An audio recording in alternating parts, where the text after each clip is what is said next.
কথার আঘাত তীরের আঘাতের চেয়ে অনেক বেশি কঠিন। আপনি তীর মেরে যদি সিনা ছেদা করে দেন, এটা ওষুধ দিয়ে হয়তো ঠিক করে ফেলা যাবে, আর মনে থাকবে না, একদিন শুকিয়ে যাবে এই কাটা। কিন্তু কাউকে কথা দিয়ে যদি আপনি আঘাত দেন, কোনো দিন সে সেটা বলবে না। এই জন্য কথা বলার সময় আপনি 1000 বার ভেবে বলবেন কি বলছেন।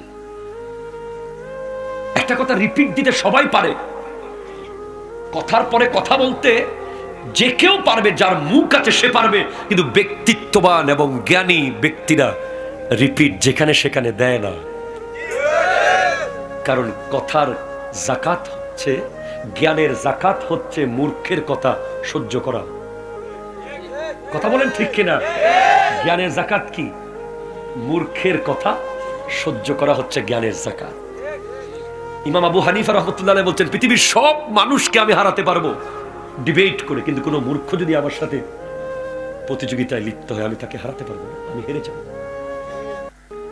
অহংকার সফলতাকে জায়গায় শেষ করে ফেলবে। এই জন্য খুব ভয় লাগে আমাদের, খুব ভয় লাগে, অনেক ভয় লাগে কোন সময় আমার আচরণে অহংকার চলে আসছে। খুব ভয়ে ভয়ে থাকি। আগে আমাদের মনে হতো যে আমার সামনে এত মোটরসাইকেল, এত মানুষ, এত কিছু, আরে আমি এত কিছু, এমন একটা ব্যাপার চলে আসতো। যেদিন আমি ওই মিশরের ইমাম শারাবি, তাফসীরে শারাবির লেখক, যার ঘরের জানালায় ইমাম হুসাইন রাদিয়াল্লাহু তাআলার রওজা মুবারক বরাবর জানালা আছে, ওই জানালায় যতবার উনি পর্দা দেন, পর্দাটা পড়ে যায় অটোমেটিক। উনি একবার কম্পারেটিভ রিলিজিয়নের উপরে ডিবেট করেছে মিশরে, দুই ধর্মের মধ্যে কোন ধর্ম সেরা, ইসলাম এবং অন্য ধর্ম। উনি যুক্তি দিয়ে, দলিল দিয়ে প্রমাণ করেছেন ইসলাম বেস্ট, এবং সবাই বিচারকরা মেনে নিয়েছেন ওনার যুক্তিকে। এরপর সবাই ওনাকে নিয়ে লাফাচ্ছে, আরে আপনি তো অনেক বড় মুফাসসির, অনেক বড় জ্ঞানী, আপনার মতো জ্ঞানী পৃথিবীতে নাই। তাকবীর দিচ্ছেন, কাদের উপরে তুলে নিচ্ছেন। উনি লোকজনের ফাঁক দিয়ে হঠাৎ দৌড়ে গিয়ে নিজের গাড়িতে উঠে ড্রাইভ করে চলে গেছেন মিশরের রাষ্ট্রীয় বাথরুমে, ওয়াশরুমে। সেখানে গিয়ে একটা বাথরুমে ঢুকে উনি দরজা লক করে দিয়েছেন। লক করার পর ওনার সাথে সঙ্গীরা ঘন্টার পর ঘন্টা দরজায় বাড়ি দেয়, দরজা খুলে না। অনেকক্ষণ পরে দরজা খুলে দেখে শেখ শারাবি কমেট, বাথরুমের কমেট নিজের হাতে ধুচ্ছেন, ধৌত করছেন আর কান্না করছেন। বলছেন, হুজুর আপনি এত বড় আলেম, এত বড় মুফাসসির, এত বড় মুহাদ্দিস হয়ে আপনি কমেট পরিষ্কার করছেন কেন? বলে আমার ভিতরে শয়তান ডিস্টার্ব করছে।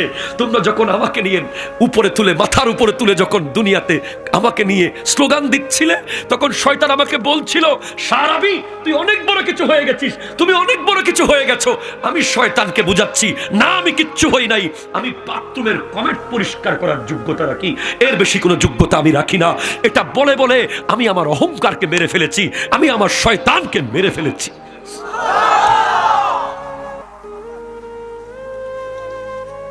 এটাই। অথচ গোটা মিশরের শ্রেষ্ঠ মুফাসসিরদের একজন, যার লিখিত তাফসীর আছে, অহংকার সফলতাকে মেরে ফেলে। কখনো অহংকার করবেন না। আসতেছি। সর্বশেষ হিংসা শান্তিকে মেরে ফেলে। হিংসা কাকে মারবে? আপনার ছেলে ম্যাট্রিক পাস করেছে, আরেকজনের ঘুম হচ্ছে না। আপনার ছেলে মাস্টার্স পাস করেছে, আরেকজনের ঘুম নাই কেন? আপনার ছেলে বিদেশ থেকে টাকা কামায় আসছে, আরেকজন আশেপাশের লোক ঘুমাইতে পারতেছে না কোনো মতে। হিংসা শান্তিকে মেরে ফেলে, সন্দেহ বিশ্বাসকে মেরে ফেলে। সন্দেহ খুব খারাপ রোগ, খুব খারাপ রোগ।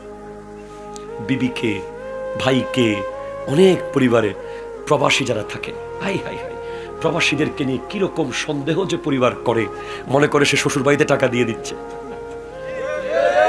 আবার মনে করে সে পার্সোনাল ব্যাংক করেছে, সেখানে সব জমাই ফেলতেছে, বাড়িতে টাকা দিচ্ছে না। প্রবাসী যে কত কষ্ট করে টাকা কামায় এটা পরিবার বুঝে না। পরিবার মনে করে সে একটা মেশিন, টাকার মেশিন, তার কোনো ইচ্ছা নাই। অথচ প্রত্যেকটা প্রবাসী দুনিয়ার ভিতরে কবরে আছে। ঠিক কিনা কথা বলেন না? দুনিয়ার ভিতরে কবরে আছে। তোমার মন চাইলে আলু ভর্তার ডাল রান্না করে মায়ের হাতে খেতে পারো, প্রবাসী পারে না।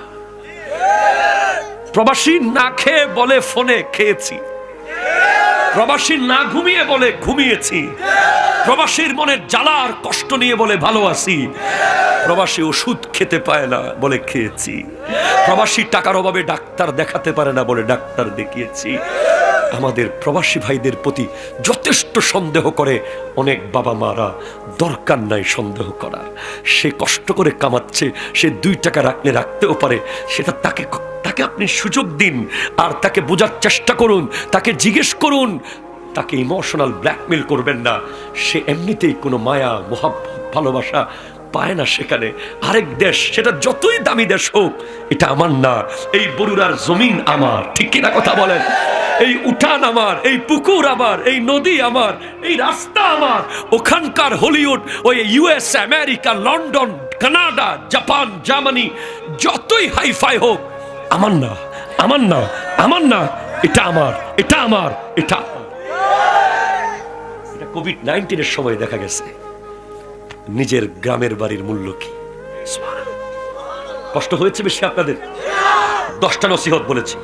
1, মুখস্থ করবেন, ফুল আছে গিফট দেব। ফার্স্ট ওয়ান, লা তুশরিক বিল্লাহি শাইয়ান ইন কুতিলতা আও হুররিকতা।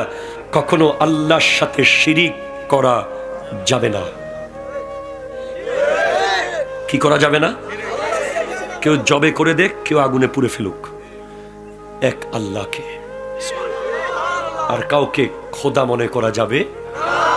2, ولا تؤكن والديك إن أمرك أن تخرج من أهلك ومالك।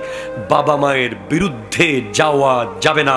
সে যদি ঘর থেকে বের করে দেয়, সম্পদ থেকে বঞ্চিত করে, এরপরেও বাবা মার সামনে মুস্কি হাসতে হবে। চেহারা অন্ধকার করাও গুনাহ। কথা জোরে বলেন না, ঠিক কিনা বলেন না? 3, ولا তাতরুকান্না সালাতান মাকতুবাতান মুতাআম্মিদান। ফরজ নামাজ ছাড়া যাবে না, যাবে না, যাবে না, যাবে না। ফাইন্না মান তারাকা সালাতান মাকতুবাতান মুতাআম্মিদান ফাকাদ বারিয়াত মিনহু জিম্মাতুল্লাহ। নামাজ ছাড়ার শাস্তি কি হতে পারে? হঠাৎ রোড অ্যাক্সিডেন্টে মরে যেতে পারেন, হঠাৎ আগুনে পুড়ে মরে যেতে পারেন, হঠাৎ পানিতে ডুবে মরে যেতে পারেন। কারণ যারা নামাজ ছেড়ে দেয়, এদের উপর থেকে আল্লাহর জিম্মা উঠে যায়। আর যারা নামাজ পড়ে, এদের উপর আল্লাহর জিম্মা থাকে। 4, ওয়ালা তাশরিবান্নাল খামরা। মদ পান করা যাবে না। ফাইন্নাহু রাসু কুল্লি ফাহিশাতিন। এটা হলো সমস্ত গুনার মাথা। 1 ফোঁটা মদ যদি শরীরে থাকে, 1 ফোঁটা 40 দিন কোন নামাজ কবুল হবে না। 40 দিনের ভিতরে সে মারা গেলে বেঈমান হয়ে মারা যাবে। 5, ওয়া ইয়াকা ওয়াল মাসিয়া ফাইন্না বিল মাসিয়াতি হাল্লা সাকাতুল্লাহ। সমস্ত গুনাহ থেকে দূরে থাকতে হবে। গুনাহ যত বাড়বে, আগুন ধরার সম্ভাবনা তত বেশি। 6, ওয়া ইয়াকা ওয়াল ফিরারা আনিজ জুফি। যুদ্ধের ময়দান থেকে পালিয়ে যাওয়া যাবে না। কথা জোরে বলেন, ঠিক কিনা বলেন? আবার যদি ফিলিস্তিনের পক্ষে, আবার যদি ওই আমাদের মুসলমান ভাইদের পক্ষে মাঠে নামতে হয়, আমরা ফেরত যাব না, ঠিক কিনা? وإذا أصاب الناس موتان وأنت فيهم فاثبت। 7, যখন কোন মহামারী আসবে, বন্যা আসবে, জলোচ্ছ্বাস আসবে, তুফান আসবে, এলাকা ছেড়ে যাওয়া যাবে না। 8, ওয়ানফিক আলা ইয়ালিকা মিন তাওলিক। পরিবারের জন্য সাধ্যমতো খরচ করতে হবে। সুবহানাল্লাহ। 9, ওয়ালা তারফা আসাকা আদাবান। সন্তানের পিঠের উপর থেকে শাসনের বেত তুলে নেওয়া যাবে না। 10, ওয়া আখিফহুম ফিল্লাহ। সন্তানকে আল্লাহর ভয় দেখাতে হবে। অনেক বাপ মারা আছে, আমার ছেলে সারা রাত পড়েছে, একটু ঘুমাক। আমার ছেলে সারা রাত দোকানদারি করছে, একটু ঘুমাক। ফজরের নামাজের সময় সন্তানকে ঘুমাতে বলা, জোহরের নামাজের সময় সন্তানকে ঘুমাতে বলা, আসর মাগরিব এশার সময় সন্তানকে ঘুমাতে বলার অধিকার পৃথিবীর কোনো বাপ মার নাই। নামাজ বাদ দিয়ে ঘুমাতে অধিকার একমাত্র বলার আছে আল্লাহর, ঠিক কিনা কথা বলেন? 10টা, আবার বলছি। 1, শিরিক করা যাবে না। কি করা যাবে না বলেন আরো জোরে। 2, বাবা মার বিরুদ্ধে যাওয়া যাবে না। সবাই আবার বলেন। 3, নামাজ ছাড়া যাবে না। নামাজ ছাড়া যাবে না। যদি কালকে থেকে মসজিদে মুসল্লি না বাড়ে, আমাকে আর জীবনে কোনোদিন দাওয়াত দেবেন না। ক্লিয়ার? অনেক কষ্ট চট্টগ্রাম থেকে আসা। 4, শরাব পান করা যাবে না। 5, কোন রকম গুনাহ, মন যদি সেটাকে গুনাহ মনে করে, করা যাবে না। 6, যুদ্ধের ময়দান থেকে পালিয়ে যাওয়া যাবে না। 7, মহামারী থেকে পালিয়ে যাওয়া যাবে না। 8, পরিবারের জন্য সাধ্যমতো খরচ করতে হবে। 9, সন্তানের পিঠের উপর থেকে শাসনের বেত তুলে নেওয়া যাবে না। বেত উঠে গেছে, বেয়াদব বেড়ে গেছে। নগদ 12টা শাস্তি বলবো। কয়টা শাস্তি? 12টা। এরপর আপনাকে ফিরে আসার গল্প বলবো। আপনি যে পাপ করছেন, আপনি যে গুনায় লিপ্ত আছেন, তার নগদ 12টা শাস্তি। 1, স্মৃতিশক্তি কমে যাবে। আপনার দেখবেন এখন মুখস্থ করেছেন, এখন ভুলে গেছেন। আর দেখবেন আপনার দাদা 20 বছর আগের কথা ক্লিয়ার বলে দিচ্ছে। পাপের প্রথম নগদ শাস্তি হচ্ছে ভুলে যাওয়া। যদি ভুলে যান, মনে রাখবেন আপনি পাপ করছেন, গুনায় লিপ্ত আছেন। 2, রিজিক কমে যাবে। কি কমে যাবে? রিজিক কমে যাবে। 3, চেহারার লাবণ্যতা কমে যাবে। আপনার চেহারার অ্যাট্রাকশন চলে যাবে, আকর্ষণ চলে যাবে। আপনি কালো হন আর সাদা হন, অনেক সাদা মানুষকে দেখলেও মনে শান্তি লাগবে না, আবার অনেক কালো মানুষকে দেখলেও মনে শান্তি লাগে। কারণ চেহারায় সৌন্দর্যটা কোনো পাউডার করে না, চেহারার সৌন্দর্য কোনো সাবান করতে পারে না। চেহারার সৌন্দর্য বাড়ানোর একটাই উপায়, উজুর পানি, কলবের পবিত্রতা। এখানে পবিত্র হয়ে গেলে এখানে ফুটে উঠবে। 4, রোগ ব্যাধি বেড়ে যাবে। 5, জ্ঞান বুদ্ধি লোপ পাবে। ডিসিশন নেবেন, ভুলভাল হবে। সিদ্ধান্ত নেবেন, অ্যাপ্রোপ্রিয়েট হবে না। 6, ডিপ্রেশন, সব সময় পেরেশানি, মন খারাপ। গুনার অন্যতম মারাত্মক শাস্তি মন খারাপ। কি খারাপ? মন খারাপ। দেখবেন আপনাকে খাবার দিচ্ছে, মন ভালো নাই। আপনাকে টাকা দিচ্ছে, মন ভালো নাই। আপনার চাকরিতে প্রমোশন হয়েছে, মন ভালো নাই। ব্যবসায় লাভ হয়েছে, এখানে শান্তি পাচ্ছেন না। ঠিক কিনা কথা ধরে বলেন। এরপরে 7, লজ্জা শরম চলে যাবে। যত গুনাহ করবেন তত লজ্জার পর্দা উঠে যাবে। আপনি এক সময় একটা বেগানা নারী দেখলে আপনি লজ্জায় দাঁড়াতে পারতেন না, কিন্তু গুনাহ করতে করতে আপনার লজ্জার পর্দা উঠে গেছে। এখন আপনি যাত্রার সামনে চলে যান, আপনি এক সময় মুরব্বী দেখলে সিগারেট ফেলে দিতেন। কথা বলেন না ঠিক কিনা? এখন আপনি আর ফেলেন না। আপনি আগে মুরব্বী দেখলে মোটর সাইকেল থামিয়ে ফেলতেন, আর এখন আপনি থামান না। আগে আপনি মোটর সাইকেলের পিছে কোনো নারীকে বসাতে লজ্জা পেতেন, আর এখন আপনি পুরুষের মতো বসিয়ে চুল খোলা রেখে নারী নিয়ে ঘুরেন। ঠিক কিনা কথা?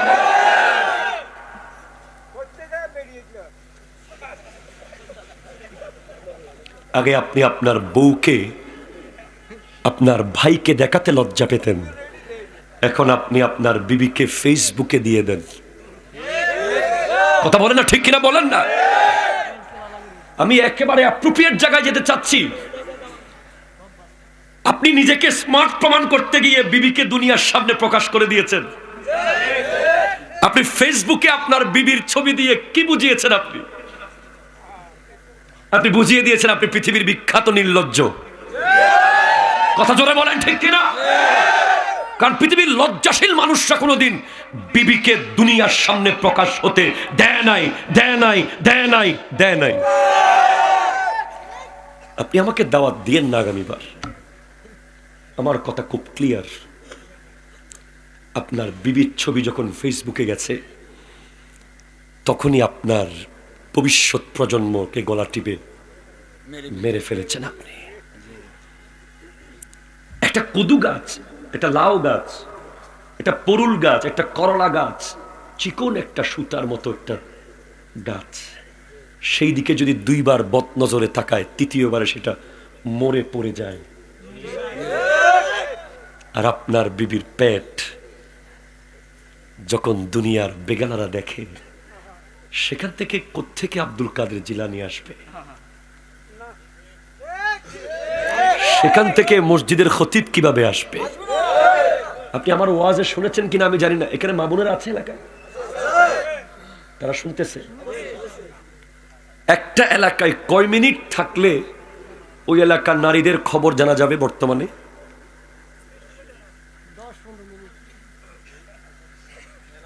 15 মিনিটে জেনে যাবেন যে ওই এলাকায় কার ঘরে কোন মেয়ে আছে, কার বয়স কত, কে বিয়ের উপযুক্ত, কে বিয়ের উপযুক্ত হয়নি, কে কলেজে যায়, কে স্কুলে যায়, কে পার্লারে যায়, কে বাজারে যায়।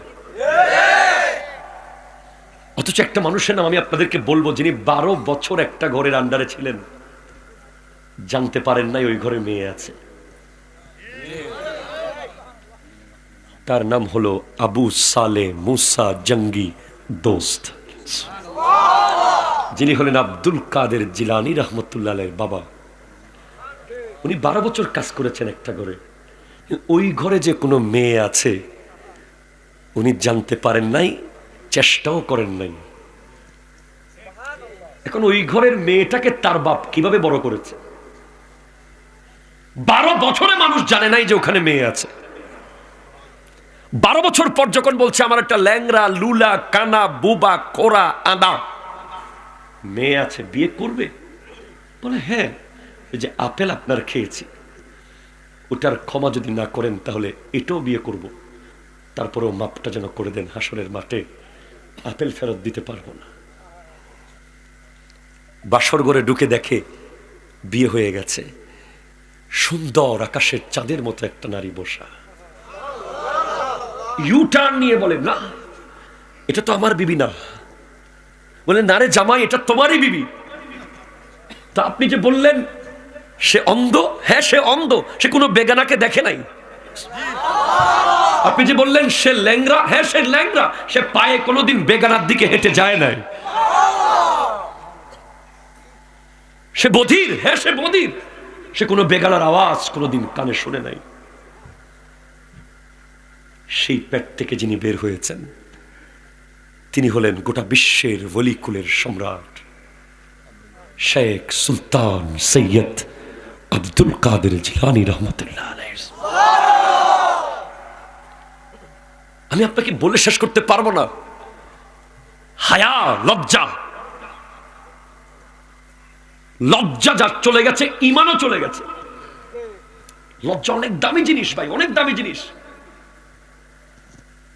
যার লজ্জা নাই তার বাপ মা তার উপর অসন্তুষ্ট, তার শিক্ষক তার উপর অসন্তুষ্ট, তার এলাকার মুরব্বী তার উপর অসন্তুষ্ট। আর যার লজ্জা আছে তার উপর গোটা দুনিয়া সন্তুষ্ট। আমি আপনাকে একটা কথা বলি, আমি এখান থেকে বাকি 6টা আবার বলবো, তোমরা ভালো করে এগুলো দেখাবে। আমাদের সাথে আছে Islamic recording, one of the very fabulous channel আছে আমাদের সাথে। আপনি কি করছেন? আপনাদের কষ্ট হচ্ছে না তো? আমি কোনো সুরে টুরে ওয়াজ করতে পারি না, এমনিতেই কিছু মনে করছেন না? আমি জাস্ট ক্লাসের মতো কথা বলছি।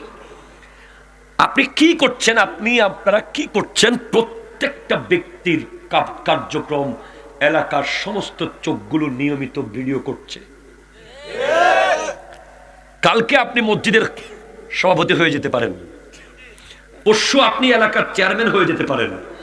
আল্লাহ যদি চাওয়ালাকে প্রধানমন্ত্রী বানাতে পারে, কথা বলেন ঠিক কিনা বলেন না? চাওয়ালা যদি প্রধানমন্ত্রী হতে পারে আপনি তো অনেক যোগ্য, ঠিক কিনা কথা বলেন না? কিন্তু আপনি যেদিন এলাকার কোন গুরুত্বপূর্ণ দায়িত্বে আসবেন, গোটা এলাকা ইম্পর্টেন্ট, ইটস অলসো ইম্পর্টেন্ট, তখন মিম্বরে দাঁড়িয়ে যখন আপনি মসজিদের পক্ষে কিছু বলতে যাবেন, আপনার অতীতকে আপনি তখন আর মুছে যেতে পারবেন না। মানুষ বলবে ও তুমি, তোমার জন্য এক সময় এলাকায় হাঁটতে পারি নাই, আজকে তুমি মসজিদের সভাপতি হয়ে গেছো। তোমার সিগারেটের ধোঁয়ার কারণে চার দোকানে বসতে পারি নাই, তোমার গীবতের কারণে এলাকায় থাকতে পারি নাই, তোমার জুলুমের কারণে এলাকায় হাঁটতে পারি নাই, তুমি আবার সভাপতি। মুখে না বলুক, মনে মনে বলবে।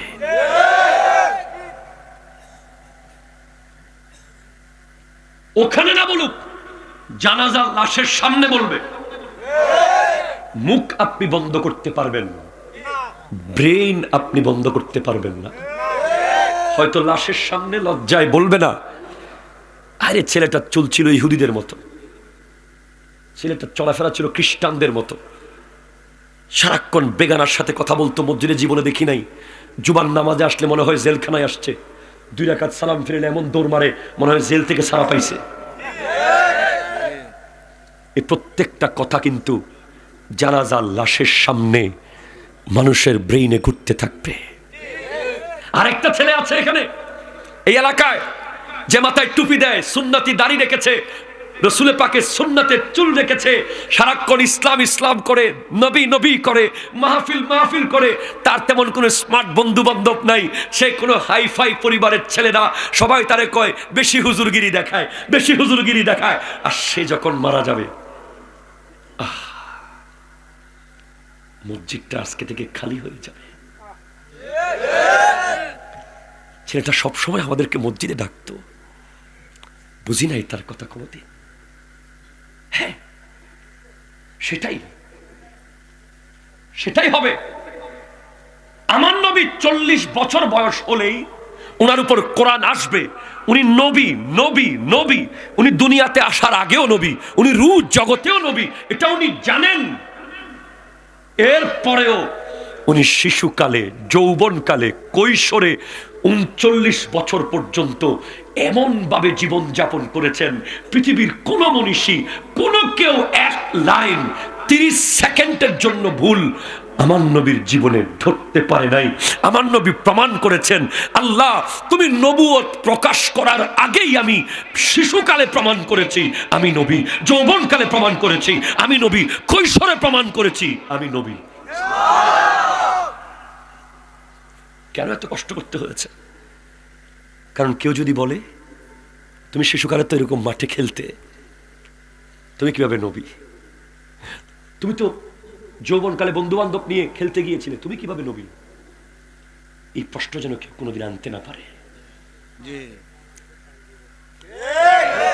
আমার যদি একটা শার্ট প্যান্ট পরা, মোটরসাইকেলে সানগ্লাস দেওয়া একটা ছবি যদি পৃথিবীতে থাকতো, আপনি যতই আমার ওয়াজ শোনেন ভিতরে একটা খটকা লাগতো,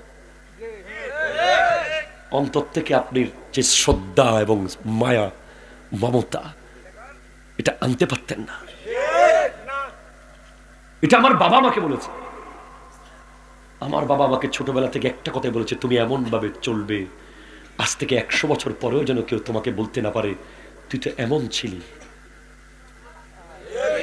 আমি চট্টগ্রাম বিশ্ববিদ্যালয়ে জেনারেল হিস্ট্রি থেকে অনার্স মাস্টার্স করেছি। আমার সব বন্ধুরা শার্ট প্যান্ট পরেছে, মাদ্রাসা ব্যাকগ্রাউন্ডের থাকলেও শার্ট প্যান্ট পরেছে।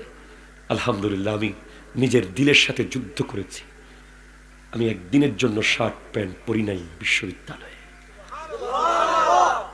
কারণ আমি ভয় পেতাম যদি আমি একদিন দিনের দায়ী হই, কিছু হই, তখন যদি মানুষ আমাকে গ্রহণ না করে। এজন্য আমাদের স্লিপ অফ টাং হয়, আমাদের কথাবার্তার মধ্যে অনেক সময় আপনাদের অবাক লাগবে, এটা কি বলছে হুজুর, এটা ভিন্ন বিষয়। হাজার হাজার ঘন্টা কথা বললে মাঝে মধ্যে 2-1 শব্দ এদিক সেদিক হয়ে যায়। আর এই যুগে বেশিরভাগ ভিডিও কাটিং করে করে অনেক শব্দ পাল্টে দিয়ে আমাদেরকে প্রশ্নবিদ্ধ করার চেষ্টা হয়। 5 বছর আগের ভিডিও এখন এনে প্রশ্নবিদ্ধ করতে চায়, সেটা ভিন্ন বিষয়। তাকওয়া ভিন্ন বিষয়। আমি আপনাকে সেটাই বলে যাচ্ছি। আপনি কিভাবে মোটরসাইকেল চালাচ্ছেন, কিভাবে আপনার স্যালেঞ্জার 5-এ আওয়াজ হচ্ছে, আপনি কিভাবে সেলুনে গিয়ে চুল কাটছেন, অ্যাটলিস্ট পরিবারের কেউ না দেখুক। সেলুনের যিনি চুল কাটছে উনি তো আপনার দিন কবুল করবে না। খাজা মাইনুদ্দিন চিশতি রহমতুল্লাহ একজন ব্যক্তি 90 লাখ মানুষকে মুসলমান বানাতে পারে, আমরা 17 কোটি মিলে আরেক কোটিকে মুসলমান বানাতে পারলাম না কেন?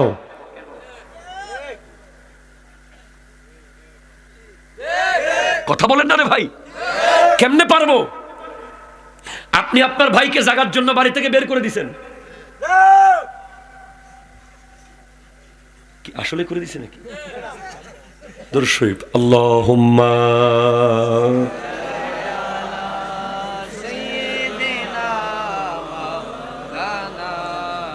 ওয়া আলা আলি সাইয়্যিদিনা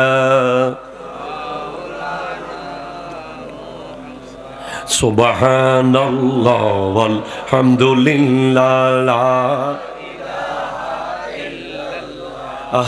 লা ইলাহা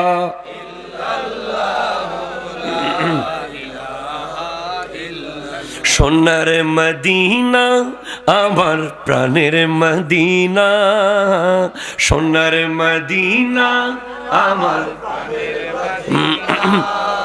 সবই ভুলিব কিন্তু তোমায় ভুলিনি, ভুলতে পারি না, ভুলিনি, আর সবই ভুলিব কিন্তু তোমায় আর সম আল্লাহর চেয়ে দামি তুমি হও, খোদার সৃষ্টিতে তুমি শ্রেষ্ঠ ভূমি হও, আর সম আল্লাহর চেয়ে দামি তুমি হও, খোদার সৃষ্টিতে তুমি শ্রেষ্ঠ ভূমি হও, তোমার বুকে শুয়ে আছে শাহে মদিনা, তোমার না সবই ভুলিব কিন্তু তোমায়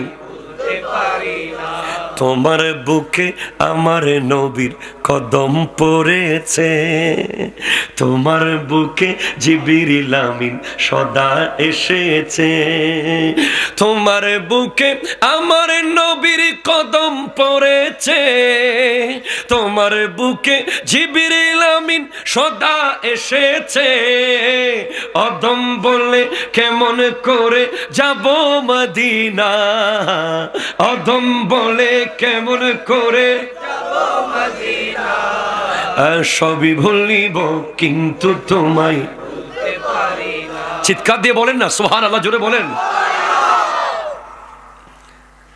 6টা বলেছি গুনার ইনস্ট্যান্ট শাস্তি, নগদ শাস্তি। 7টা বলেছি। 8 নেক কাজে অনীহা, ভালো কাজে যখন আপনার অনীহা লাগবে, নামাজে যখন অনীহা লাগবে, কোরআন তিলাওয়াত করতে অনীহা লাগবে, সমাজের খিদমত করতে অনীহা লাগবে, দান সাদাকায় অনীহা লাগবে, আলসেমি লাগবে, ইচ্ছে করবে না, বুঝবেন এটা অলসতা না, এটা গুনার নগদ শাস্তি। এরপরে শরীরের দুর্বলতা, খুব কম সময়ে দুর্বল হয়ে যাবেন। এরপরে মানসিক শান্তি নষ্ট হয়ে যাবে, ঠিক কিনা কথা জোরে বলেন। এরপরে মানুষের অন্তরে আপনার যে ব্যক্তি গুনায় লিপ্ত থাকবে তার জন্য মানুষের অন্তরে ঘৃণা জন্ম নেবে। কি জন্ম নেবে বলেন না? ঘৃণা। লাস্ট সর্বশেষ 12 নম্বর হলো অন্তর কঠিন পাথর হয়ে যাবে। এই 12টা আলামত যদি আপনি দেখেন যে আপনার চেহারার সৌন্দর্য কমে গেছে, আপনার স্মৃতিশক্তি কমে গেছে, আপনার রিজিক কমে যাচ্ছে, রোগ ব্যাধি বেড়ে যাচ্ছে, জ্ঞান লোপ পাচ্ছে, সবসময় হতাশা কাজ করছে, এরপরে লজ্জা শরম কমে গেছে, মানসিক শাস্তি কমে গেছে, নেক কাজে অনীহা জন্মেছে, শরীর দুর্বল হয়ে গেছে, মানুষ আপনাকে ঘৃণা করছে এবং অন্তর কঠিন পাথর হয়ে গেছে, বুঝবেন আপনি গুনায় লিপ্ত আছেন, লিপ্ত আছেন, লিপ্ত আছেন।